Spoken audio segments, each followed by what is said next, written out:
Leo was a little lion cub with a big heart, and even bigger curiosity. He lived with his pride in the warm heart of the African savanna. The lush green grasses swayed, playful monkeys chattered, and colorful birds sang. Leo spent his days playing with his siblings under the watchful eyes of the older lions. The savannah is full of wonder, Leo, but it's also full of dangers. Always stick with your family, little one. But Leo, with his adventurous spirit, often found himself drawn to the unknown. One sunny afternoon, as the pride dozed, temptation got the better of him. Just a little peek, he whispered, as a flash of blue caught his eye. It was a beautiful butterfly, its wings shimmering like jewels. Leo, unable to resist, tiptoed away from his sleeping family, heart pounding with excitement. The butterfly led Leo on a merry chase, flitting from one colorful flower to the next. Leo, completely enchanted, followed without a care in the world. The savannah, bathed in the warm glow of the afternoon sun, seemed like a magical playground. I'm Leo, the adventurous lion cub, and I can find my way back anytime I want. As the sun began to dip below the horizon, the butterfly finally flew away. Only then did Leo realize he had no idea where he was. The colors of the savannah seemed to fade with the setting sun. The playful chirps of birds were replaced by the eerie hum of insects. The rustling of leaves no longer sounded like whispers of the wind, but like the stealthy footsteps of unseen creatures. The vastness of the savannah, which had seemed so exciting before, now pressed down on Leo, making him feel tiny and alone. "Mama, where are you?" he cried out, his small voice trembling. But only silence met his ears. The shadows stretched and deepened, taking on menacing shapes in his imagination.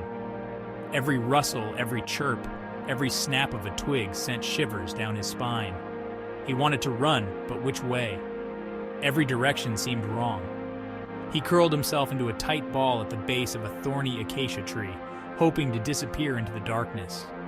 He wished he had listened to his mother. He wished he hadn't been so foolish. The savannah, no longer a playground, felt like a vast, empty wilderness, and he was a tiny, insignificant cub, lost and utterly alone. As darkness enveloped the savannah, a pair of bright eyes watched Leo from the branches above. It was Olivia, a wise old owl with a heart as big as the moon. She had been watching the young cub from a distance, observing his reckless chase and his growing fear. Olivia, with her silent wings and keen eyesight, knew every nook and cranny of the savannah. She had witnessed countless sunrises and sunsets, seen generations of animals come and go. She understood the dangers that lurked in the shadows and the importance of family.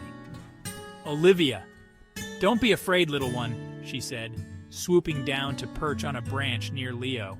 "I saw you following the butterfly. You must be lost." I wanted to see the savannah," he whimpered, his voice thick with tears. "But now I don't know how to go home. Olivia, there, little one," she cooed. "Don't you worry, we'll find your way back to your pride." Olivia, wise and resourceful, knew exactly who to ask for help. She hooted loudly, sending a special call that echoed through the night. "Olivia, Maya, Zola, my dears," Olivia addressed them, her voice filled with concern. "This is Leo. He's lost his way and I need your help to reunite him with his pride."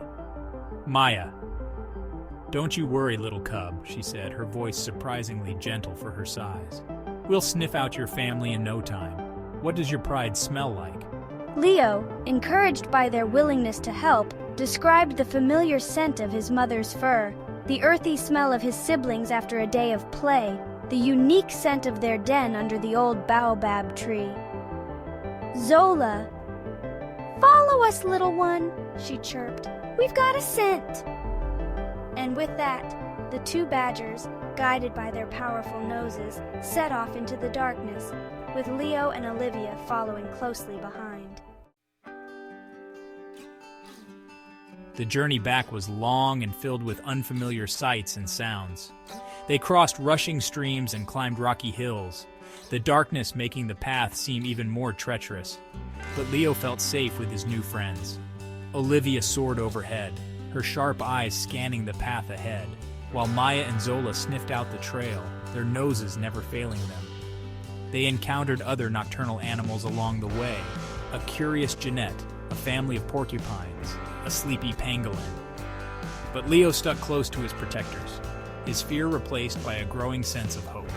Finally, as the first rays of dawn began to paint the sky with hues of orange and pink, a familiar scent reached Leo's nose.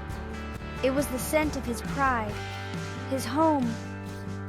He let out a joyful roar, a sound filled with relief and happiness. Following the scent, they emerged into a clearing, and there, gathered around the old baobab tree, was Leo's pride. His mother, her face etched with worry, rushed towards him, enveloping him in a warm, comforting hug.